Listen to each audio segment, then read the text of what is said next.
Mga mahal ko, ilipat ko itong ating ano, dito tayo luto nitong ating steam lang naman para mas malapit ako sa camera, kaya dito ako magigisa. Sorry, nasabi ko magigisa ng okra. Mali, ilalagay ko po yun dito sa aking ano, ini-steam. Ang ating igigisa ngayon ay itong ating ano, mabilis siya masunog yung pag naggisa ka dyan. Sobrang init na agad, kaya ano, isabay ko na ho itong ano ha, garlic. Ayan, sinara ko muna yung apoy niyan, mga mahal ko.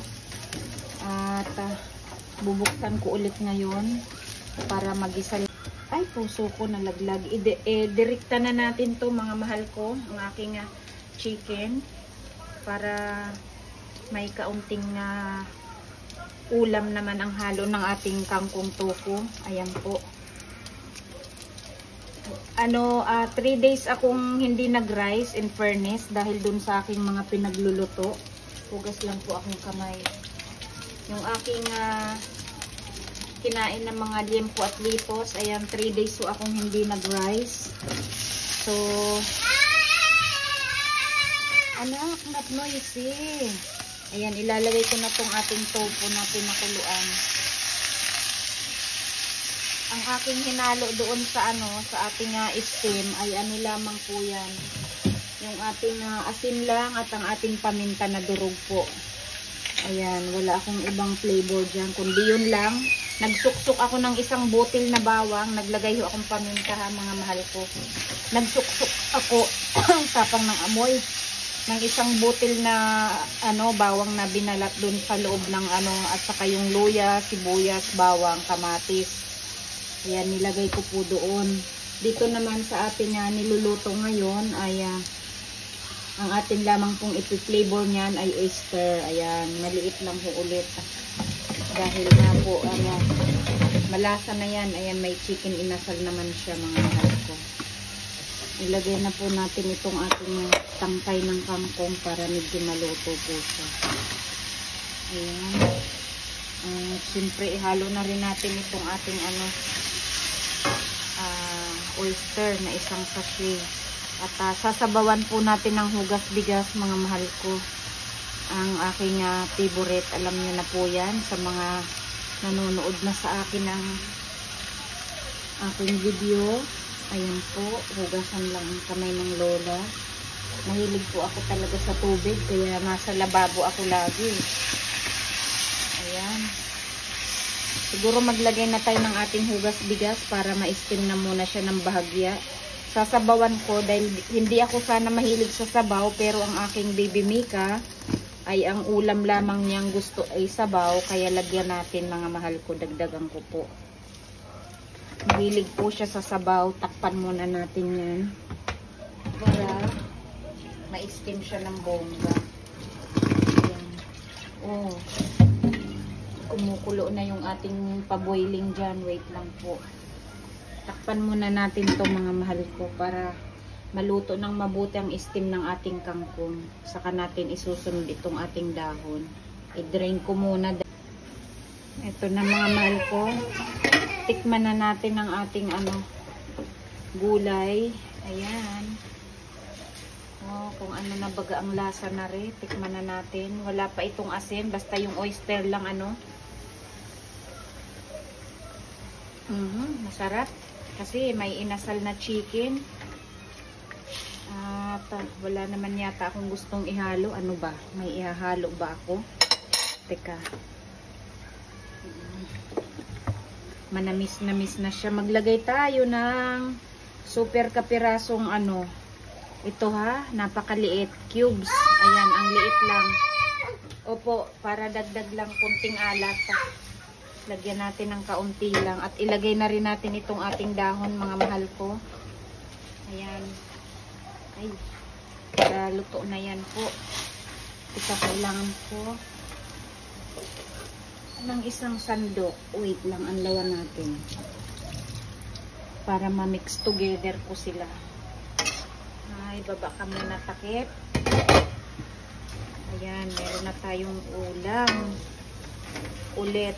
Ang galing, no? 3 days. Di po ako kumain ng rice, mga mahal ko.